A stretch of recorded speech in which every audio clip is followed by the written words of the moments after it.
کھانے کی میز پر بھاری خاموشی چھائی تھی، جس میں صرف چھری کانٹوں کے ٹکرانے کی آواز آ رہی تھی۔ ہارون زیدی نے کرسی پر پیچھے ٹیک لگاتے لاؤنج کی سمت دیکھا اور پھر فروا سے مخاطب ہوئے۔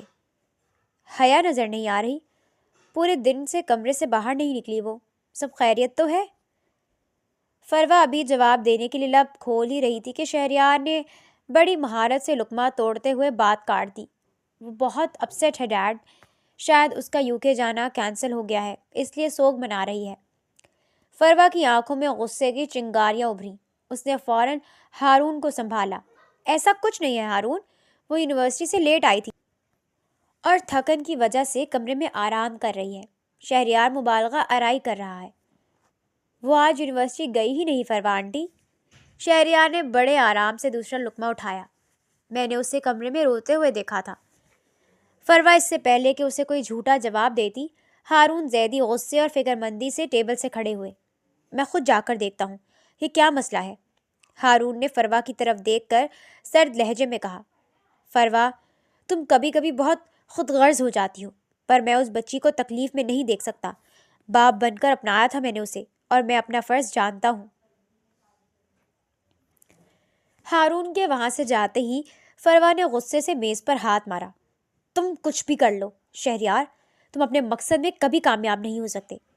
شہریار نے اطمینان سے نیپکن سے اپنا منہ صاف کیا اور کرسی پر نیم دراز ہو گیا۔ مجھے بار بار بتانا پڑتا ہے کہ میں آپ سے اور آپ کی بیٹی سے کتنی نفرت کرتا ہوں۔ آپ پھر بھی دولت کی لالچ میں اسے یہاں تنہا میرے رحم و کرم پر چھوڑ کر جا رہی ہیں۔ اسے ساتھ لے جائیں اور بزنس مکمل میرے حوالے کر دیں، ورنہ بائی گاڈ میں نے ابھی تک اسے کچھ ٹارچر نہیں کیا۔ میں اس کی زندگی میں ایسے ایسے لمحات لاؤں گا کہ وہ خود کو ختم کرنے پر مجبور ہو جائے گی۔ فروا کا چہرہ غصے سے سرخ پڑ گیا۔ اس نے چیلنجنگ انداز میں شہریار کی آنکھوں میں دیکھا۔ یہ تمہاری بھول ہے شہریار، تمہیں بہت جلد اس بات کا اندازہ ہو جائے گا کہ فروا زیدی کو ہرانا اتنا آسان نہیں۔ یہ کہہ کر وہ پیر پٹکتی ہوئی کمرے سے باہر نکل گئی۔ شہریار کے لبوں پر فاتحانہ مسکراہٹ پھیل گئی۔ اس نے دوبارہ اپنی پلیٹ میں کباب نکالا اور پرسوچ انداز میں ہاتھ میں پکڑا چمچ گھمانے لگا۔ پلان سکسیسفل، اس نے زیر لب خوشی سے کہا۔ اب میرا انٹرٹینمنٹ جاری رہے گا۔ او حیا، سوری بے حیا، اگر تم چلی جاتی تو میرے پاس تو کوئی تفریح بچتی ہی نہیں۔ وہ ہلکا سا ہنسا۔ ہارون زیدی نے حیا کے کمرے کے بند دروازے پر نرمی سے دستک دی۔ حیا بیٹا، دروازہ کھولو، دیکھو میں آیا ہوں۔ چند لمحوں بعد جب حیا نے دروازہ کھولا تو اس کی حالت دیکھ ہارون کا دل پسیج گیا۔ رو رو کر اس کی آنکھیں سوج چکی تھیں اور چہرہ تمتما رہا تھا۔ فروا بھی گھبرائی ہوئی ہارون کے پیچھے آ کھڑی ہوئی۔ ہارون کو دیکھتے ہی حیا کے ضبط کے بندھن ٹوٹے اور وہ دوبارہ پھوٹ پھوٹ کر رونے لگی۔ انکل، میں اکیلی یہاں نہیں رہنا چاہتی، حیا نے سسکتے ہوئے کہا۔ اگر میرا ویزا ریجیکٹ ہو گیا ہے تو پلیز آپ لوگ بھی نہ جائیں، میں اس گھر میں اکیلی مر جاؤں گی۔ حیا کی بات سن کر ہارون زیدی کے ماتھے پر بل پڑے۔ انہوں نے سرد اور تیکھی نظر پیچھے کھڑی فروا پر ڈالی جو نظریں چرا رہی تھی۔ ہارون سمجھ گئے کہ یہ سب فروا کا کھڑا کیا ہوا کوئی ڈرامہ ہے۔ بیٹا، تم پریشان کیوں ہوتی ہو؟ ہارون نے نہایت شفقت سے حیا کے سر پر ہاتھ پھیرا۔ جیسا تم چاہو گی بالکل ویسا ہی ہوگا، میں خود سب دیکھ رہا ہوں۔ تم دیکھنا آج رات تک تمہارا ویزا بھی آ جائے گا۔ یہ سنتے ہی حیا رونا بھول حیرت اور خوشی سے ہارون کو دیکھنے لگی اور بے ساختہ ان کے گلے لگ گئی۔ تھینک یو انکل، شاید میرے اپنے ڈیڈ بھی زندہ ہوتے تو میرے لیے اتنا نہ کرتے۔ فروا یہ منظر دیکھ کر ضبط سے اپنی مٹھیاں بھیج کر رہ گئی۔ اس کا منصوبہ ریت کی دیوار ثابت ہو رہا تھا۔ وہ مزید وہاں کھڑی نہ رہ سکی اور تیزی سے کمرے سے باہر نکل گئی۔ کچھ دیر بعد جب ہارون زیدی اپنے کمرے میں داخل ہوئے تو فروا کسی جلے پیر کی بلی کی طرح ٹہل رہی تھی۔ اس سے پہلے کہ ہارون کوئی بات کرتے، فروا کسی طوفان کی طرح ان کے سامنے آ کھڑی ہوئی۔ حیا یوکے نہیں جائے گی ہارون، فروا نے فیصلہ کن لہجے میں کہا۔ ہارون کے ماتھے پر بل پڑے۔ انہوں نے اسے ڈانٹنا چاہا مگر فروا بضد تھی۔ ہارون، میری بات سنیں، اگر حیا UK گئی تو میں نہیں جاؤں گی. میں اس کی دشمن نہیں ہوں. میں تو بس اپنے مرنے سے پہلے اسے اس قابل دیکھنا چاہتی ہوں کہ وہ بزنس سنبھال سکے. آپ اسے جھوٹ کہیں گے کہ ویزا نہیں ملا، ورنہ آئی سوئر ہارون میں یہ سب کچھ چھوڑ کر چلی جاؤں گی. ہارون نے اسے سمجھانے کی کوشش کی. فروا، وہ بچی ڈرتی ہے یہاں. اس کی ذہنی حالت دیکھو. وہ ابھی بچی ہے ہارون، وہ اپنا اچھا برا نہیں سمجھتی. فروا نے جذباتی کارڈ کھیلتے ہوئے کہا.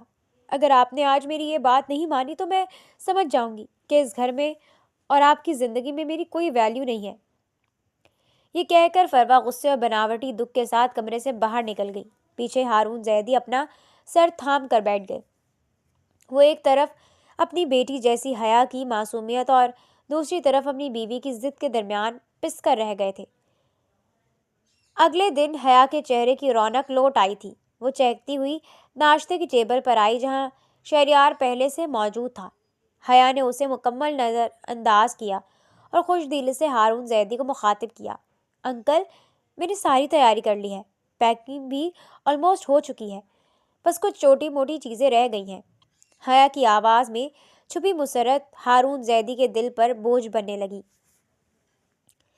ہارون نے ناشتے سے ہاتھ روک لیا اور ناراض نظر فروا پر ڈالی جو نہایت بے نیازی سے اپنی پلیٹ میں مگن تھی.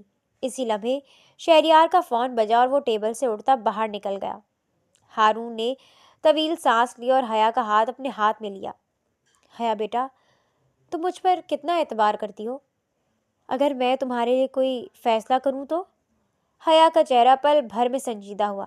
اس نے پہلے خاموش بیٹھی فروا کو دیکھا، پھر واپس ہارون کی مشفق آنکھوں میں جھانکا. انکل، میں اس دنیا میں سب سے زیادہ اعتبار آپ پر کرتی ہوں. ہارون نے نظریں جھکا لی. بیٹا، میں چاہتا ہوں کہ تم کچھ عرصہ میرے پیچھے یہاں رہ کر بزنس سنبھالو.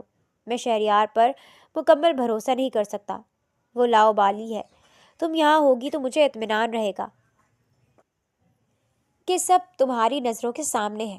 تم صرف 1 مہینہ مینج کر لو. اس کے بعد جیسا تم چاہو گی. اگر تم UK آنا چاہو تو میں خود تمہیں لینے آؤں گا. حیا کے حلق میں جیسے کانٹا سا چبھا. اس کی آنکھوں میں آنسو تیرنے لگے. وہ جانتی تھی کہ یہ ہارون انکل کا نہیں بلکہ اس کی ماں کا فیصلہ تھا. اس نے نہ چاہتے ہوئے بھی اس بات میں سر ہلا دیا. جی انکل، جیسا آپ بہتر سمجھیں. ہارون مسکرائے اور اطمینان سے بولے. مجھے تم سے یہی امید تھی. تم پریشان مت ہونا. تم اکیلی نہیں ہو. میں نے شہریار کو سب سمجھا دیا ہے. وہ تمہارا ہر لمحہ خیال رکھے گا. آفس میں تمہیں سب سکھائے گا اور تمہاری حفاظت بھی کرے گا. ہارون اس کے سر پر ہاتھ رکھ کر باہر نکل گئے جبکہ حیا نے ضب سے مٹھی بھیجی. جس شخص سے بچنے کے لیے وہ UK جا رہی تھی، ہارون زیدی اسے اسی کے حوالے کر کے جا رہے تھے. فروا نے کچھ کہنا چاہا مگر حیا نے ہاتھ کے اشارے سے اسے خاموش رہنے کا اشارہ کر دیا. فروا بھی نیپکن سے منہ صاف کرتی بغیر کچھ کہے باہر نکل گئی. حیا وہیں ساکت بیٹھی رہی. خاموش آنسو قطرہ قطرہ اس کے گالوں پر بہنے لگے. اچانک ہارون زیدی کی خالی کرسی پر کوئی آ بیٹھا. حیا نے نظر اٹھائی تو سامنے شہریار تھا. اس کے چہرے پر سنجیدگی تھی مگر آنکھوں میں وہی قدیم دشمنی. اس نے ہاتھ بڑھایا اور اپنی انگلی کی پور سے حیا کے گال پر ٹھہرا ایک آنسو اٹھایا. پریشان کیوں ہو رہی ہو حیا؟ اس کا لہجہ دھیما اور خطرناک تھا. باقی سب تمہیں اکیلا چھوڑ کر جا رہے ہیں پر میں تو یہی ہوں نا. اس نے حیا کے قریب جھک کر سرگوشی کی. ڈونٹ وری، میں تمہارا بہت خیال رکھوں گا، بلکہ ہمیشہ سے زیادہ رکھوں گا. پھر ایک آنکھ دباتے اٹھا اور سیٹی بجاتا ہوا باہر نکل گیا جبکہ حیا کو ایسا لگا بالآخر فروا اور ہارون کی روانگی کا دن آ پہنچا.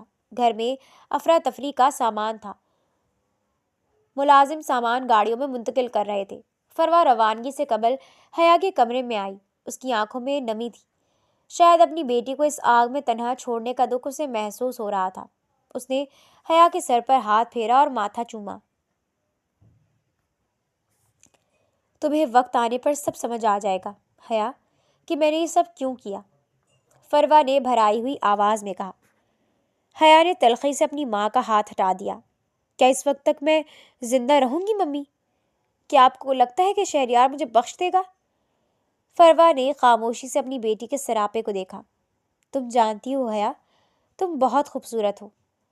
حیا نے ناسمجھی سے انہیں دیکھا۔ ہماری اس سنجیدہ بات کے درمیان میری یہ خوبصورتی کہاں سے آ گئی؟ فروا نے جیسے اپنا سر پیٹ لیا۔ بے وقوف لڑکی، شہریار تم سے نفرت کرتا ہے، میں جانتی ہوں، پر ہے تو وہ بھی ایک مرد ہی نا، اور جوان ہو رہا ہے۔ نئی نئی جوانی میں کسی کو بھی بہکانا بہت آسان ہوتا ہے۔ حیا کے جبڑے تن گئے، وہ بستر سے کھڑی ہو گئی۔ آپ مجھے کس طرح کی لڑکی سمجھتی ہیں ممی؟ آپ کی باتوں میں آ کر میں نے اس پر تہمت تو لگا دی، اب کیا اپنا کردار بھی داغدار کر لوں؟ فروا نے گھبرا کر اسے چپ رہنے کا اشارہ کیا۔ میری بات تو پوری سنو، میں یہ نہیں کہہ رہی کہ تم کچھ غلط کرو، میں بس اتنا کہہ رہی ہوں کہ تھوڑی ادائیں دکھا کر اسے متاثر کر لو، جب تک میں یہاں سے زیادہ مضبوط نہیں ہو جاتی۔ اسے اپنے شہر میں رکھو، وہ تمہیں سکون سے رہنے دے گا، بلکہ تمہارا خیال بھی رکھے گا۔ حیا نے ضبط سے اپنے چہرے پر ہاتھ پھیرا۔ آپ شاید بھول رہی ہیں کہ ہم نے اس کے ساتھ کیا کیا ہے۔ وہ مر سکتا ہے ممی، پر مجھ سے متاثر نہیں ہو سکتا۔ فروا نے نفی میں سر ہلایا اور اٹھ کھڑی ہوئی۔ تمہاری مرضی حیا، میرا کام تمہیں سمجھانا تھا، تم اب بچی نہیں ہو۔ میں کوشش کروں گی کہ وقت نکال کر پاکستان چکر لگاتی رہوں۔ وہ یہ کہہ کر کمرے سے باہر نکل گئی، جبکہ حیا ساکت کھڑی بند دروازے کو دیکھتی رہی۔ پھر اس نے مڑ کر آئینے میں اپنا عکس دیکھا۔ ممی کچھ بھی فضول بول سکتی ہیں، ان کا دماغ خراب ہو چکا ہے۔ وہ بیڈ پر بیٹھ گئی اور گہری سوچ میں ڈوب گئی۔ محبت کے جال میں پھنسا لوں تو شاید بچ جاؤں، پر رہنا تو اسی کے قریب پڑے گا جو میں برداشت نہیں کر سکتی۔ اس نے مٹھیوں میں اپنے بال جکڑے اور آنکھیں موند لی۔ پھر اچانک اس کے ذہن میں دھماکہ سا ہوا۔ اس نے آنکھیں کھولی اور اٹھ کر بیٹھ گئی۔ شہریار نہیں، پر میں کسی اور کو تو متاثر کر سکتی ہوں۔ ممی مجھے یہاں سے آزادی دے یا نہ دے، اگر میری شادی ہو جائے تو میں قانونی طور پر اس گھر سے جا سکتی ہوں اور مجھے شہریار سے تحفظ بھی مل جائے گا۔ اس کا دماغ اب کسی کمپیوٹر کی طرح تیز چلنے لگا۔ ممی کبھی میری جلدی شادی پر نہیں مانیں گی، ان کا مہرہ جو چھن جائے گا، پر اگر کوئی واقعی اچھا لڑکا ہوا تو ہارون انکل ضرور مان جائیں گے۔ سوچتے سوچتے اچانک اسے ایک نام یاد آیا، مزمل ہاشمی۔ اس کے لبوں پر دبی دبی مسکراہٹ آئی۔ پچھلے سیمسٹر میں وہ میرے ساتھ کافی پینا چاہتا تھا، میرے منع کرنے پر اس نے دوبارہ کبھی تنگ نہیں کیا۔ یقیناً شریف انسان ہے۔ اس کی آنکھوں میں مزمل کا عکس لہرایا، لمبا، وجیح اور سنجیدہ۔ اگرچہ اس کے رنگ گہرا تھا پر اس کی شخصیت پرکشش تھی۔ حیا نے انگلی دانتوں تلے دبائی۔ تھینک یو ممی، آپ نے خود مجھے یہاں سے آزادی کا راستہ دکھا دیا۔ میں مزمل کو متاثر کروں گی اور جیسے ہی وہ پروپوز کرے گا میں سب سے پہلے ہارون انکل کو بتاؤں گی تاکہ آپ رکاوٹ نہ بن سکیں۔ اپنی اس نئی منصوبہ بندی پر مطمئن ہوتی وہ بیڈ پر نیم دراز ہو گئی۔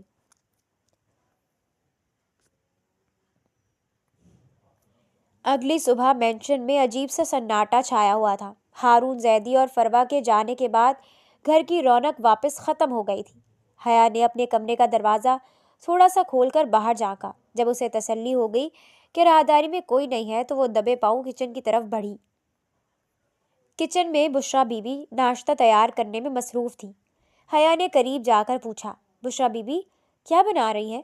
بشرا بیوی نے مڑ کر دیکھا اور مسکراتے ہوئے بولی، بیٹا چھوٹے صاحب جم سے آتے ہی ہوں گے، بس ان کے لیے ناشتہ تیار کر رہی ہوں۔ حیا نے فوراً ان کی بات کاٹی، نہیں بشرا بیوی، مجھے شہریار کے آنے سے پہلے یونیورسٹی کے لیے نکلنا ہے، اس لیے پہلے آپ میرا ناشتہ بنا دیں۔ ابھی حیا کی بات پوری بھی نہیں ہوئی تھی کہ پیچھے سے ایک بھاری اور جانی پہچانی آواز آئی، آپ رہنے دے بشرا بیوی، میرا ناشتہ آج حیا بنائے گی۔ حیا کا دل دھک سے رہ گیا، وہ چونک کر پلٹی۔ سامنے شہریار کھڑا تھا، ہاتھ میں انرجی ڈرنک کی بوتل تھی جسے وہ منہ سے لگائے حیا کو گھور رہا تھا۔ بوتل ہٹاتے ہی اس کی بھویں کچھ حیرت سے اوپر نہیں ہوئی، کیونکہ آج حیا کی تیاری پہلے سے ایسی سادہ نہیں تھی۔ اس کی آنکھوں میں گہرا کاجل تھا، ہونٹوں پر ہلکی گلابی لالی اور گالوں پر گلالی چمک۔ وہ آج غیر معمولی طور پر حسین لگ رہی تھی۔ میں تمہارا ناشتہ کیوں بناؤں گی؟ حیا نے خود پر قابو پاتے ہوئے غصے سے کہا۔ شہریار نے ایک قدم آگے بڑھایا اور اسپاٹ لہجے میں بولا، اس لیے کیونکہ میں نے ایسا کہا ہے، میں نہیں بناؤں گی۔ حیا نے دو ٹوک جواب دیا۔ شہریار کے لبوں پر مسکراہٹ آئی، تم جانتی ہو کہ تمہیں بنانا پڑے گا، پھر بھی بحث کر کے وقت ضائع کر رہی ہوں۔ شہریار، میں لیٹ ہو رہی ہوں، پلیز مجھے تنگ مت کرو اور جانے دو، حیا نے عاجزی سے کہا۔ شہریار نے اس کا عاجزانہ لہجہ بڑے غور اور دلچسپی سے دیکھا، پھر گھڑی کی طرف اشارہ کیا۔ 5 منٹ ہے تمہارے پاس، میرا ناشتہ تیار کر کے ٹیبل پر لاؤ، ورنہ یہ جو اتنی تیاری کی ہے نا تم نے، سب ضائع ہو جائے گی۔ میں تمہیں یونیورسٹی نہیں جانے دوں گا۔ یہ دھمکی دے کر شہریار وہاں سے باہر نکل گیا۔ حیا بے بسی سے اسے جاتے ہوئے دیکھتی رہی۔ بشرا بیوی جو خاموشی سے یہ سب دیکھ رہی تھی حیا کے قریب آئی۔ بیٹا، آپ پریشان نہ ہو، آپ جلدی سے اپنا ناشتہ کر لیں، جب تک میں چھوٹے صاحب کا ناشتہ بنا دیتی ہوں۔ آپ بس کہہ دینا کہ آپ نے بنایا ہے۔ حیا کو جیسے ڈوبتے کو تنکے کا سہارا مل گیا، اس نے فوراً سر ہلایا۔ ہاں بشرا بیوی، آپ پلیز جلدی کر دیں، میں اس کا سامنا مزید نہیں کرنا چاہتی۔ شہریار جب ناشتے کی ٹیبل پر بیٹھا تو ناشتہ وہاں پہلے سے سجا ہوا تھا۔ اس نے خاموشی سے ایک نوالا لیا، ذائقہ چکھا اور پھر رک گیا۔ اس کے چہرے پر سختی آئی اور اس نے بلند آواز میں بشرا بیوی کو پکارا۔ بشرا بیوی، کل سے کام پر آنے کی ضرورت نہیں ہے، آپ فارغ ہیں۔ یہ سنتے ہی بشرا بیوی کے پیروں تلے سے زمین نکل گئی، وہ گڑبڑا گئی اور وہیں کڑی حیا کا چہرہ بھی سفید پڑ گیا۔ بشرا بیوی فوراً گڑ گڑانے لگی۔ چھوٹے صاحب، مجھ سے کیا خطا ہوئی؟ شہریار نے اپنی کرسی گھمائی۔ مجھے ملازم وہی پسند ہے جو مالک کے وفادار ہوں اور اپنی حدود میں رہنا جانتے ہوں۔ جس کو بے جا ہمدردیوں کا شوق ہو وہ کہیں اور جا کر نوکری کرے۔ بشرا بیوی ہاتھ جوڑ کر معافی مانگنے اور منتیں کرنے لگی۔ ان کی بے بسی دیکھ کر حیا کے اندر غصے کا لاوا ابل پڑا۔ وہ تڑپ کر آگے بڑھی اور شہریار کے سامنے تن کر کھڑی ہو گئی۔ تم خود کو سمجھتے کیا ہو شہریار؟ حیا غصے سے چلائی۔ کیا تم سب کو اپنے اشاروں پر نچاؤ گے؟ تم بشرا بیوی کو کام سے نہیں نکال سکتے، انہوں نے تمہارا کیا بگاڑا ہے؟ شہریار نے تمسخر سے اپنی بھویں اچکائیں اور حیا کو سر سے پاؤں تک دیکھا۔ اور کون روکے گا مجھے؟ تم؟ حیا، تم تو خود ابھی میرے رحم و کرم پر یہاں پڑی ہو۔ اگر بشرا بیوی کے ساتھ میں تمہیں بھی اٹھا کر باہر پھینک دوں تو یہ خیال برا نہیں ہوگا۔ آخر حرام خوروں کا ٹھکانہ باہر ہی تو ہوتا ہے۔ لفظ حرام خور سنتے ہی حیا کے کانوں میں جیسے سیٹیاں بجنے لگیں۔ تم نے مجھے حرام خور کہا؟ اس کی آواز حلق میں پھنسنے لگی تھی۔ شہریار نے اطمینان سے سر ہلایا اور کرسی کی پشت سے ٹیک لگا لی۔ بالکل، تم اور تمہاری ماں ہو ہی ایسی، چال بازیاں کر کے میرے باپ سے مال بٹورتی رہتی ہوں۔ خیر، بشرا بیوی آپ جا سکتی ہیں۔ بشرا بیوی کی آنکھوں سے آنسو بہنے لگے۔ حیا نے اپنی انا کو کچلا اور بشرا بیوی کی خاطر اپنا لہجہ نرم کیا۔ شہریار، پلیز ہماری لڑائی کے درمیان بشرا بیوی کو مت لاؤ، ان کا روزگار مت چھینو، انہیں کام سے مت نکالو۔ شہریار نے کچھ لمحے حیا کی عاجزی کا لطف اٹھایا۔ ٹھیک ہے، جاؤ اب اپنے ہاتھوں سے میرے لیے ناشتہ بنا کر لاؤ۔ حیا نے افسوس بھری نظر شہریار کے پتھر دل پر ڈالی اور خاموشی سے کچن کی طرف مڑ گئی۔ اس کے جاتے ہی شہریار نے بشرا بیوی کو وارننگ دی۔ آئندہ میری ماں بننے کی کوشش کی تو اچھا نہیں ہوگا، جتنا بولا جائے صرف اتنا کیا کرے۔ بشرا بیوی نے ایک بار پھر معافی مانگی اور آنسو صاف کرتی وہاں سے رخصت ہو گئی۔ کچھ دیر بعد حیا دوبارہ آئی۔ اس نے خاموشی سے تازہ ناشتہ میز پر رکھا اور شہریار کا جواب سنے بغیر تیزی سے باہر نکل گئی۔ یونیورسٹی کے لان میں گھنی چھاؤں تلے حیا اپنی دوستوں کے درمیان بیٹھی تھی، مگر اس کا ذہن کہیں اور بھٹک رہا تھا۔ وہ بار بار اپنے ہاتھ کی انگلیوں کو مروڑ رہی تھی، جیسے کسی بڑے فیصلے کے بوجھ تلے دبی ہو۔ حیا، سب ٹھیک تو ہے نا؟ تم صبح سے کافی بے چین لگ رہی ہو، اس کی قریبی دوست سارا نے فکر مندی سے پوچھا۔ حیا نے پھیکی مسکراہٹ کے ساتھ انکار میں سر ہلایا۔ نہیں سارا، بس ذرا تھکن ہے۔ ایسا کرتے ہیں لائبریری چلتے ہیں، وہاں تھوڑا سکون ملے گا۔ لائبریری کی خاموشی میں داخل ہوتے ہی حیا کی نظریں تیزی سے ادھر ادھر گھومنے لگیں۔ آخر کار ایک کونے والی میز پر اسے وہ نظر آ ہی گیا، مزمل ہاشمی، جو پوری توجہ سے ایک ضخیم کتاب کا مطالعہ کر رہا تھا۔ حیا نے سارا کا ہاتھ مضبوطی سے پکڑا اور اسی میز کی طرف قدم بڑھا دیے۔ جیسے ہی وہ کرسی کھینچ کر بیٹھی، مزمل نے نگاہ اٹھا کر اسے دیکھا۔ حیا نے بادلے ناخواستہ اپنے لبوں پر ایک دلکش مسکراہٹ سجائی۔ سارا اسے حیرت زدہ نظروں سے دیکھ رہی تھی، کیونکہ وہ جانتی تھی کہ حیا عموماً لڑکوں سے فاصلہ رکھتی ہے۔ ہائے مزمل، حیا نے دھیمے لہجے میں سلام کیا۔ مزمل کی آنکھوں میں خوشگوار حیرت چمکی۔ او ہائے حیا، کیسی ہو؟ میں ٹھیک ہوں۔ حیا نے اس کے ہاتھ میں پکڑی کتاب پر نظر ڈالی۔ یہ میری پسندیدہ کتاب رہ چکی ہے، کافی انٹرسٹنگ ہے نا؟ یہاں سے گفتگو کا باقاعدہ آغاز ہوا۔ حیا نے بڑی مہارت سے کتابوں، فلسفے اور سیمسٹر کے کاموں پر گفتگو کی، جبکہ مزمل اس کی باتوں میں پوری طرح محو ہو چکا تھا۔ کچھ دیر بعد حیا کھڑی ہوئی۔ آپ کی اور میری پسند کتابوں کے معاملے میں کافی ایک جیسی ہے۔ مجھے آپ سے بات کر کے بہت خوشی ہوئی۔ یہ کہہ کر حیا نے اسے معنی خیز نظر سے دیکھا اور وہاں سے چل دی۔ مزمل اسے مسکراتی نظروں سے جاتا ہوا دیکھتا رہا، جیسے اسے اس اچانک توجہ پر یقین نہ آ رہا ہو۔ لائبریری سے باہر نکلتے ہی سارا نے حیا کا بازو دبوچ لیا۔ حیا، کیا چل رہا ہے تمہارے دماغ میں؟ تم اور مزمل ہاشمی؟ مجھے دال میں کچھ کالا نہیں، پوری دال ہی کالی لگ رہی ہے۔ حیا چند لمحے خاموش رہی، پھر گہری سانس لی۔ چلو کیفے میں بیٹھتے ہیں، میں تمہیں سب بتاتی ہوں۔ کیفے کے ایک کونے میں بیٹھ کر حیا نے سارا کو شہریار کے ٹارچر، اپنی ماں کے دھوکے اور مزمل ہاشمی کے ذریعے اس جہنم سے نکلنے کے اپنے پورے منصوبے کے بارے میں بتا دیا۔ میں اس گھر سے نکلنا چاہتی ہوں سارا، اور اس کے لیے مجھے کسی سہارے کی ضرورت ہے۔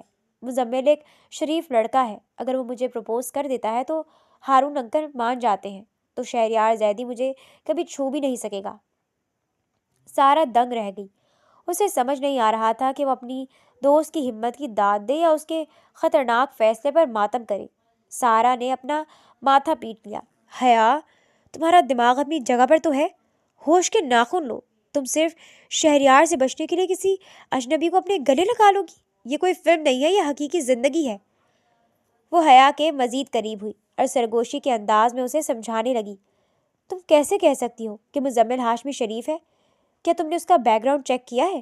اس کا باپ ایک انتہائی پاورفل اور منجا ہوا سیاسی آدمی ہے، اور ایسے لوگوں کے بیٹے کبھی شریف نہیں نکلتے۔ ان کے چہروں پر کئی نقاب ہوتے ہیں۔ حیا نے بڑی بے نیازی سے نفی میں سر ہلایا۔ وہ شریف ہی ہے سارا۔ اگر وہ کوئی اور بگڑا ہوا امیر زادہ ہوتا تو جب میں نے اسے ریجیکٹ کیا تھا وہ تبھی مجھ سے بدلہ لے لیتا، میرا تماشا بناتا، پر اس نے تو دوبارہ میرا راستہ تک نہیں رکا۔ وہ خاموشی سے پیچھے ہٹ گیا تھا۔ حیا کی آنکھوں میں خود اعتمادی تھی، اور رہی بات اس کے پاورفل باپ کی، تو یہ تو میرے لیے اور بھی اچھی بات ہے۔ میں نے مزمل کا انتخاب ہی اس لیے کیا ہے کیونکہ اس کا خاندانی پس منظر ایسا ہے کہ وہ شہریار کو برابر کی ٹکر دے سکتا ہے۔ شہریار زیدی صرف کمزوروں پر روب جھاڑنا جانتا ہے، ہاشمیوں کے سامنے اس کی پر جلیں گے۔ سارا نے ٹھنڈی آہ بھری۔ اسے حیا کی منطق میں چھپے خطرات صاف نظر آ رہے تھے۔ حیا، میں پھر بھی کہوں گی کہ باز آ جاؤ، تھوڑا محتاط رہو۔ یاد رکھنا، جو لوگ خود کو بہت زیادہ ہوشیار سمجھتے ہیں وہ اکثر زندگی کی بازی میں سب سے بری طرح پھنستے ہیں۔ آگ کو آگ سے بجھانے کے چکر میں خود کو مت جلا لینا۔ حیا نے سارا کی باتوں کو مکمل طور پر نظر انداز کر دیا۔ اس کے ذہن میں اس وقت صرف ایک ہی دھن سوار تھی، شہریار زیدی کو شکست دینا اور اس کے حصار سے باہر نکلنا، چاہے اس کی قیمت کچھ بھی ہو۔ یونیورسٹی سے فارغ ہو کر حیا تھکی ہاری اپنی گاڑی میں آ کر بیٹھی۔ اس کا ارادہ گھر جا کر تھوڑی دیر سکون کرنے کا تھا، مگر جب اس نے دیکھا کہ ڈرائیور گاڑی گھر کے راستے پر ڈالنے کے بجائے براہ راست آفس کی طرف لے جا رہا ہے تو چونک گئی۔ خان صاحب، اب گاڑی کس طرف لے جا رہے ہیں؟ گھر کا راستہ تو پیچھے رہ گیا۔ حیا نے ماتھے پر بر ڈالے پوچھا۔ ڈرائیور نے آئینے میں حیا کو دیکھا اور نظریں جھکا لی۔ معذرت میم، سر شہریار کا سخت حکم ہے کہ آپ کو سیدھا آفس لایا جائے، میں کچھ نہیں کر سکتا۔ حیا کا پارا ہائی ہوا۔ یہ کیا بدتمیزی ہے؟ میں ابھی آفس نہیں جا سکتی، میں بہت تھک گئی ہوں اور مجھے کپڑے بھی چینج کرنے ہیں۔ گاڑی گھر کی طرف موڑیں۔ ڈرائیور نے ایک بار پھر معذرت کی اور گاڑی کی رفتار بڑھا دی۔ حیا نے غصے سے اپنے چہرے پر ہاتھ پھیرا اور دانت پیستے ہوئے کھڑکی سے باہر دیکھنے لگی۔ حیا غصے میں گاڑی سے اتری اور تیز قدموں سے اندر داخل ہوئی۔ وہ سیدھی ہارون زیدی کے پرانے آفس، جو اب شہریار کے زیر استعمال تھا، کی طرف بڑھی، مگر جیسے ہی اس نے دروازے کے ہینڈل پر ہاتھ رکھا، سیکرٹری نے اسے روک لیا۔ آئی ایم سوری میم، آپ ابھی اندر نہیں جا سکتی، سیکرٹری نے شائستگی سے کہا۔ حیا کی آنکھوں سے جیسے چنگاریاں نکلنے لگی۔ تمہیں پتہ ہے تم کس سے بات کر رہی ہو؟ راستہ چھوڑو میرا۔ سیکرٹری نے اس بات میں سر ہلایا۔ جی میم، میں جانتی ہوں کہ آپ حیا سلطان ہیں۔ حیا نے حیرت اور غصے سے اپنی بھویں اچکائی۔ پھر بھی تم مجھے روکنے کی ہمت کر رہی ہو؟ سیکرٹری نے ایک بار پھر معذرت خواہانہ انداز اپنایا۔ میم، یہ سر شہریار کا خاص حکم ہے کہ اگر حیا آئے تو انہیں ویٹنگ ایریا میں بٹھایا جائے۔ وہ بھی مصروف ہیں اور انہوں نے سختی سے منع کیا ہے کہ کوئی اندر نہ آئے۔ یہ سنتے ہی حیا کے تن بدن میں آگ لگ گئی۔ خاص حکم کے الفاظ اس کے کانوں میں ہتھوڑے کی طرح لگے۔ اسے سمجھ آ گیا کہ شہریار اسے ذلیل کرنے کا کوئی موقع ہاتھ سے نہیں جانے دے رہا۔ اس کا دل چاہا کہ شور مچا دے، مگر اپنی عزت کا خیال کر کے اس نے صبر کا گھونٹ بھرا اور پیر پٹکتی ہوئی ویٹنگ چیئر پر بیٹھ گئی۔ وہ وہیں بیٹھی گھڑی کی سوئیاں دیکھنے لگی۔ اس کی نظروں کے سامنے کئی ملازمین شہریار کے آفس میں گئے۔ سیکرٹری نے کسی کو نہیں روکا، یعنی یہ فیصلہ صرف حیا کے لیے تھا۔ تقریباً 1.5 گھنٹے کی ذلت آمیز خاموشی کے بعد بالآخر شہریار نے حیا کو اندر بلوایا۔ یہ کمرے میں لگے شیلف دیکھ رہی ہو؟ ان پر بہت گرد جمی ہے، ذرا انہیں صاف کرو۔ شہریار نے لیپ ٹاپ پر نظریں جمائے نہایت لاپرواہی سے کہا۔ کیا؟ شہریار، میں یہاں 30% کی حصے دار ہوں۔ ہارون انکل نے مجھے بزنس سیکھنے کے لیے بھیجا ہے، تمہارے دفتر کی صفائی کرنے کے لیے نہیں۔ شہریار نے بے نیازی سے سر اٹھایا۔ ہارون انکل نے جو کہا اسے بھول جاؤ۔ تم تو ویسے بھی کافی عرصے سے وہی کرنے پر مجبور ہو جو میں کہتا ہوں، سو کام شروع کرو۔ بحث کا کوئی فائدہ نہ تھا۔ شہریار کی ضد اور زبردستی کے آگے حیا کو جھکنا پڑا۔ صفائی ختم ہوئی تو شہریار نے 10 بڑی فائلز اس کے سامنے ڈھیر کر دی۔ ان سب کو پڑھو اور اہم پوائنٹس نکال کر دو۔ حیا کا سر چکرانے لگا۔ بھوک اور تھکن سے اس کا برا حال تھا۔ شہریار، میرا سر درد سے پھٹ رہا ہے، میں بہت تھک گئی ہوں، آج مجھے گھر جانے دو، کل کر لوں گی۔ حیا نے نڈھال ہو کر التجا کی، مگر شہریار نے جیسے کچھ سنا ہی نہیں۔ حیا نے مرتا کیا نہ کرتا کہ مزداق فائل کھول لی، مگر نقاہت غالب تھی۔ پڑھتے پڑھتے کب اس کی آنکھ لگی اور وہ فائلز پر ہی سر رکھ کر سو گئی، اسے پتہ ہی نہ چلا۔ شہریار کی نظر اس پر پڑی، ماتھے پر بل پڑے۔ وہ کچھ دیر خاموشی سے اس کے معصوم اور تھکے چہرے کو دیکھتا رہا۔ میز پر رکھا پانی کا گلاس دیکھ ذہن میں شرارت سوجی کہ پانی اس کے منہ پر پھینک کر اسے ہڑبڑا کر اٹھا دے۔ گلاس اٹھایا بھی، مگر پھر نہ جانے کیا سوچ کر ارادہ ترک کر دیا اور اپنے کام میں مصروف ہو گیا۔ وہ میٹنگ سے فارغ ہو کر شام 6 بجے واپس آیا تو حیا اب تک ویسے ہی سو رہی تھی۔ آفس کی چھٹی ہو چکی تھی۔ شہریار کے لبوں پر شیطانی مسکراہٹ آئی۔ اس نے خاموشی سے آفس کی تمام لائٹس بند کی، دروازہ باہر سے لاک کیا اور باہر ویٹنگ ایریا کے آرام دہ صوفے پر جا بیٹھا۔ وہ سکون سے باقی ملازمین کو جاتے ہوئے دیکھنے لگا۔ جب پورا آفس خالی ہو گیا تو اس نے حیا کا نمبر ڈائل کیا۔ اندر فون کی رنگ ٹون بجی تو اندھیرے کمرے میں حیا کی آنکھ کھل گئی۔ گپ اندھیرا دیکھ وہ ہڑبڑا کر اٹھی۔ فون میں وقت دیکھا تو دل حلق میں آ گیا۔ شہریار مجھے بند کر کے چلا گیا۔ اس نے خوفزدہ ہو کر دروازہ پیٹنا شروع کیا اور روتے ہوئے شہریار کو کالز کرنے لگی۔ باہر بیٹھا شہریار بند دروازے کو دیکھ کر مسکرا رہا تھا، مگر جب حیا کے دھاڑے مار کر رونے کی آواز آئی تو اس کا دل نہ جانے کیوں کچوکا کھا گیا۔ اس نے دروازہ کھولا تو حیا پاگلوں کی طرح باہر لپکی اور ڈر کے مارے سامنے کھڑے شہریار کے سینے سے لگ کر رونے لگی۔ روتے روتے اچانک اس کا وجود ڈھیلا پڑا اور وہ شہریار کی باہوں میں جھول گئی۔ وہ پہلے ہی ڈرپوک تھی، اوپر سے گزشتہ روز اور آج صبح سے اس نے کچھ نہیں کھایا تھا۔ شہریار نے اس کا گال تھپتھپایا۔ حیا، ہوش کرو حیا۔ مگر وہ بے ہوش ہو چکی تھی۔ شہریار نے اسے صوفے پر لٹایا اور چہرے پر پانی ڈالا۔ جب وہ نیم بے ہوشی میں آئی تو اسے سہارا دے کر گاڑی تک لے گیا۔ حیا کے قدم لڑکھڑا رہے تھے اور وہ بار بار گر رہی تھی۔ اس کا وزن شہریار پر تھا۔ ہسپتال پہنچنے پر ڈاکٹر نے بتایا ان کا بی پی بہت لو ہے، شدید کمزوری اور ذہنی دباؤ ہے، انہیں فوری خوراک اور آرام کی ضرورت ہے۔ شہریار اسے واپس گھر لے آیا۔ رات کو جب وہ اپنے کمرے میں آفس کا کام کر رہا تھا، اس کی نظریں بار بار اپنے ہاتھوں پر جا رہی تھی، وہی ہاتھ جن سے اس نے حیا کے نرم وجود کو اٹھایا تھا۔ وہ جھرجھری لے کر اپنی سوچ جھٹکنے کی کوشش کرتا، مگر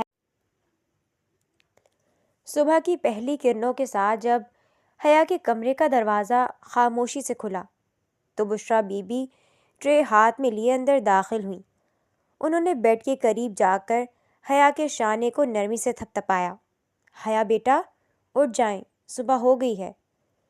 حیا نے بوجھل پلکیں کھولی تو سر میں شدید بھاری پن محسوس ہوا۔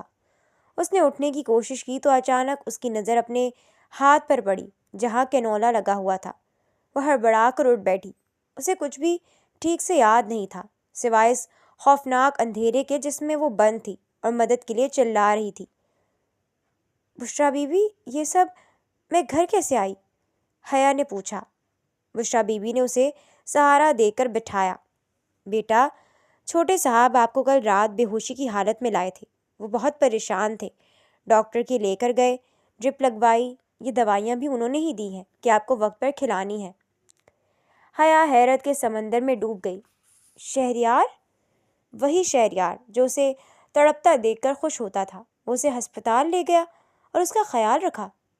اور ہاں، بشریٰ بی بی نے ناشتہ سامنے رکھتے ہوئے مزید کہا، چھوٹے صاحب کہہ کر گئے ہیں کہ آج آپ نہ یونیورسٹی جائیں گے اور نہ ہی آفس۔ انہوں نے سختی سے منع کیا ہے، آپ بس گھر میں رہ کر آرام کریں۔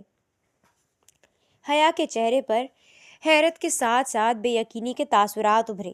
اسے سمجھ نہیں آ رہا تھا کہ رات کی اس حالت دیکھ شہریار کا پتھر دل کیسے پگھل گیا۔ اس نے خاموشی سے ناشتہ کیا اور دوبارہ تکیے سے ٹیک لگا لی۔ اگلے دن جب حیا یونیورسٹی پہنچی تو اس کے مزاج میں خاصی تازگی تھی۔ 2 پیریڈز ختم ہونے کے بعد وہ کوریڈور سے گزر رہی تھی کہ مزمل ہاشمی اسے اپنی طرف آتا دکھائی دیا۔ سلام حیا، کیسی ہو؟ مزمل نے شائستگی سے پوچھا۔ وعلیکم السلام، میں اب بالکل ٹھیک ہوں، شکریہ، حیا نے مسکرا کر جواب دیا۔ اگر تم فری ہو تو کیا ہم کیفیٹیریا میں کافی پی سکتے ہیں؟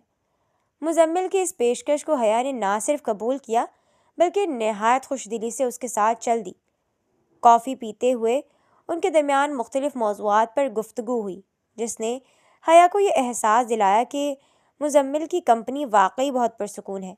وہ شہریار کے دیے ہوئے زخموں اور اس کے خوفناک سائے کو عارضی طور پر بھول گئی۔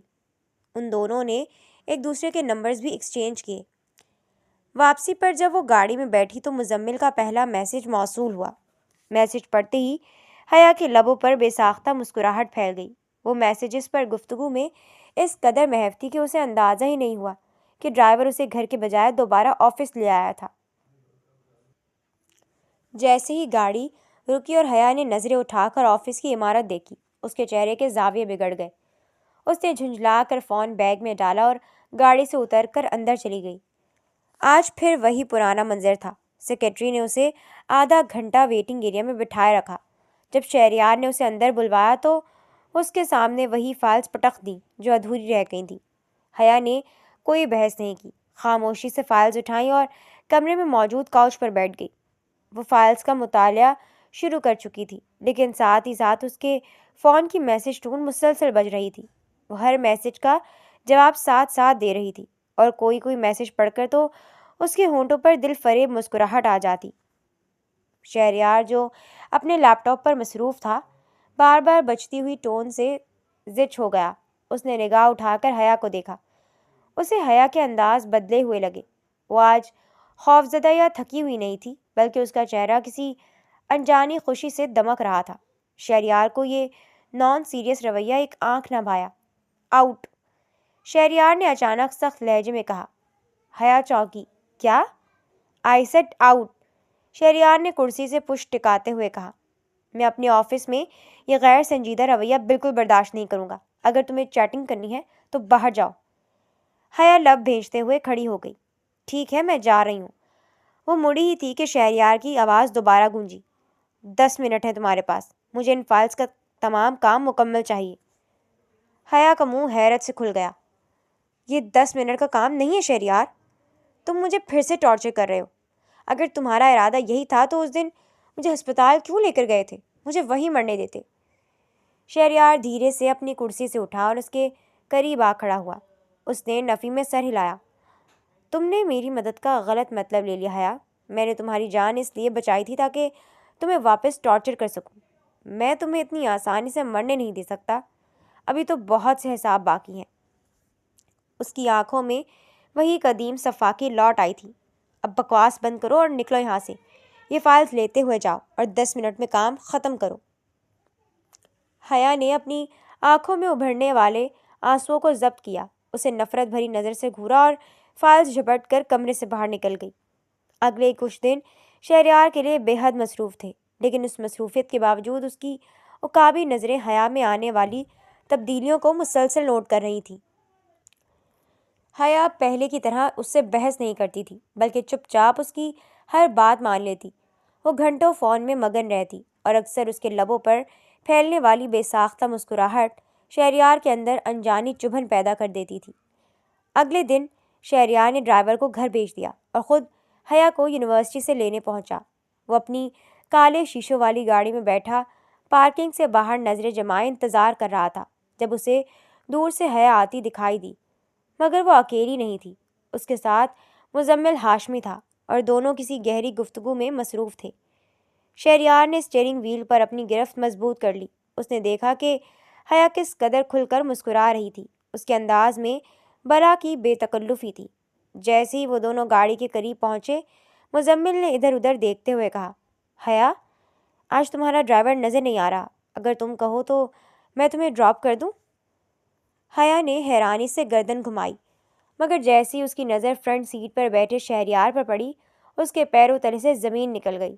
وہ بری طرح گڑبڑا گئی۔ مزمل ہاشمی اسے خدا حافظ کہہ کر اپنی گاڑی کی طرف بڑھ گیا، جبکہ حیا گاڑی کے پاس آئی اور شیشہ نیچے ہوتے دیکھ کر دبی آواز میں پوچھا، ڈرائیور کہاں ہے اور تم یہاں کیا کر رہے ہو؟ شہریار نے اس کے سوال کا جواب دینے کے بجائے بڑی ناگواری سے اپنی گھڑی میں وقت دیکھا۔ اس کا لہجہ برف کی طرح ٹھنڈا تھا۔ فوراً گاڑی میں بیٹھو، میرے پاس تمہاری فضول باتوں کے لیے وقت نہیں ہے۔ حیا نے مڑ کر مزمل کو دیکھا جو اب بھی مسکراتے ہوئے اسے دیکھ رہا تھا۔ اپنی ساکھ بچانے اور مزید کسی تماشے سے بچنے کے لیے اس نے مجبوراً سامنے والا دروازہ کھولا اور بیٹھ گئی۔ ابھی حیا نے دروازہ ٹھیک سے بند بھی نہیں کیا تھا کہ شہریار نے ایک زوردار جھٹکے سے گاڑی آگے بڑھا دی، جس سے حیا کا سر سیٹ سے جا ٹکرایا۔ گاڑی کے اندر کا ماحول اب کسی بھی لمحے پھٹنے والے آتش فشاں کی طرح بوجھل تھا۔ حیا نے کنکھیوں سے شہریار کے چہرے کی طرف دیکھا، مگر وہاں بے تاثر سناٹا تھا۔ اس کے دل کی دھڑکنیں تیز تھیں۔ وہ ذہنی طور پر تیار تھی کہ ابھی شہریار طوفان کھڑا کر دے گا، سوالات کی بوچھاڑ کرے گا کہ وہ لڑکا کون تھا اور تم اس کے ساتھ کیا کر رہی تھی۔ اسے ڈر تھا کہ کہیں شہریار کو اس کے منصوبے کی بھنک نہ پڑ جائے، لیکن شہریار کی خاموشی اس کے اعصاب پر مزید بوجھل ڈال رہی تھی۔ پوری راہ میں شہریار نے ایک لفظ بھی نہ کہا، جیسے اسے حیا کی موجودگی سے کوئی فرق ہی نہ پڑتا ہو۔ جب گاڑی آفس کی عمارت کے سامنے رکی تو حیا نے گاڑی سے اترنے کے لیے دروازے کا ہینڈل تھاما۔ ابھی وہ باہر نکلنے ہی والی تھی کہ شہریار کا برف سا سرد لہجہ گونجا، یہ بزنس آفس ہے، کوئی مذاق کی جگہ نہیں۔ اس نے اسٹیئرنگ وہیل پر نظریں جمائے ہوئے کہا، اگر میں نے تمہیں وہاں ایک لمحے کے لیے بھی موبائل پر مصروف دیکھا تو میں تمہارا فون توڑ دوں گا۔ اس کی آواز میں غصہ نہیں تھا، مگر حتمی وارننگ تھی۔ حیا نے پلٹ کر کوئی جواب دینا مناسب نہ سمجھا۔ اس نے بنا کچھ کہے خاموشی سے گاڑی کا دروازہ بند کیا اور تیز قدموں سے آفس کی طرف بڑھ گئی۔ رات کی سیاہی چھت پر پھیلی ہوئی تھی، جہاں شہریار آرام دہ کاؤچ پر نیم دراز تھا۔ اس کی آنکھیں بند تھیں مگر ذہن جاگ رہا تھا۔ جلتی ہوئی سگریٹ اس کی انگلیوں کے درمیان دبی تھی، جس سے وہ گہرے کش لے رہا تھا۔ دھوئیں کے بادلوں کے پیچھے اس کی یادوں کی فلم چلنے لگی۔ منظر بدلا تھا اور اسے مینشن کا وہی پرانا کوریڈور نظر آیا۔ چھوٹا شہریار اپنے باپ کے کمرے کے باہر کھڑا ہینڈل پر ہاتھ رکھے اندر جانے ہی والا تھا کہ فروا کی ناراض آواز نے اس کے قدم روک دیے۔ آپ اب بھی اپنی پہلی بیوی مریم سے محبت کرتے ہیں ہارون، مجھے سب پتہ ہے۔ ہارون زیدی اسے مناتے ہوئے گداز لہجے میں بولے، تم جانتی ہو فروا، میں نے مریم سے کبھی محبت نہیں کی۔ تم میری پہلی اور آخری محبت ہو۔ یونیورسٹی کے دنوں میں بھی تم نے ہی اپنے گھر والوں کے دباؤ میں آ کر مجھے چھوڑا تھا۔ فروا کی سسکیاں سنائی دی، اس وقت میں بے بس تھی ہارون، آپ اتنے مضبوط نہیں تھے تب۔ ہاں میں مضبوط نہیں تھا، پر دیکھو اب میں نے تمہیں حاصل کر لیا ہے۔ ہارون کی آواز میں فاتحانہ رنگ تھا۔ تمہیں پانے کے لیے تمہاری شرط پر میں نے مریم کو چھوڑ دیا، اسے دھکے دے کر گھر سے نکال دیا۔ اب اور کیا چاہتی ہو؟ آپ نے تو اسے نکال دیا، پر اس کی اولاد کو اپنے پاس ہی رکھا ہے نا؟ فروا نے تیکھے لہجے میں پوچھا۔ شہریار کو کیوں نہیں نکالا اس کی ماں کے ساتھ؟ ہارون کی آواز میں سنجیدگی آئی۔ وہ میرا خون ہے فروا، میں اسے نہیں چھوڑ سکتا، تمہیں اسے قبول کرنا پڑے گا میری نسبت سے۔ میں جب اسے دیکھتی ہوں مجھے اس میں مریم نظر آتی ہے، فروا نے نفرت سے کہا، اور یقیناً آپ کو بھی نظر آتی ہوگی۔ چھوٹا شہریار یہ سب سن کر ٹوٹ گیا۔ وہ روتا ہوا وہاں سے بھاگا اور اپنے کمرے میں جا کر چھپ گیا۔ اس دن اس کے دل سے باپ کی رہی سہی محبت بھی ختم ہو گئی۔ اسے اپنی ماں کی وہ بے بسی یاد آئی جسے ہارون زیدی نے اپنی پہلی محبت پانے کے لیے تہمت لگا کر سڑک پر لا کھڑا کیا تھا، اور چند سالوں بعد وہ اسی صدمے میں فوت ہو گئی تھی۔ اچانک شہریار کی آنکھیں کھل گئیں، آنکھیں سرخ تھیں، ان میں نمی بھری تھی۔ اسے اپنی انگلیوں پر تپش محسوس ہوئی تو احساس ہوا کہ سگریٹ ختم ہو کر اس کے پوروں کو جلا رہی تھی۔ اس نے فوراً سگریٹ نیچے پھینکا اور سیدھا ہو کر بیٹھ گیا۔ وہ فروا کے تصور سے مخاطب ہوا۔ جس طرح میرے باپ نے آپ کو سڑک سے اٹھایا تھا نا فروا بیگم، میرا وعدہ ہے میں آپ کو اسی طرح واپس سڑک پر لا کر چھوڑوں گا، بالکل ویسے ہی۔ وہ غصے سے اٹھا اور ریلنگ کے پاس آ کھڑا ہوا۔ نیچے لان میں اس کی نگاہ ٹھہری جہاں حیا فون کان سے لگائے ٹہل رہی تھی اور مسکرا رہی تھی۔ شہریار نے دونوں ہاتھ ریلنگ پر ٹکا دیے اور دلچسپی سے اسے دیکھنے لگا۔ تو یہ طریقہ ڈھونڈا ہے تم نے حیا مجھ سے رہائی کا؟ اس نے زیر لب سرگوشی کی۔ مجھ سے آزادی تمہیں تب تک نہیں ملے گی جب تک میں تمہیں اور تمہاری ماں کو برباد نہ کر دوں۔ تمہیں اس طرح مطمئن دیکھ کر میرے اندر جو آگ لگ رہی ہے وہ برداشت سے باہر ہے۔ اس کی آنکھوں میں انتقام کی نئی لہر اٹھی۔ انسان سب سے زیادہ ہمت نا امیدی میں ہارتا ہے۔ میں تمہارے دامن میں نا امیدی بھر دوں گا، آزادی کی ہر امید میں تم سے چھین لوں گا، بالکل ویسے ہی جیسے تمہاری ماں نے میری ماں سے اس کا سب کچھ چھینا تھا۔ یہ کہتے ہوئے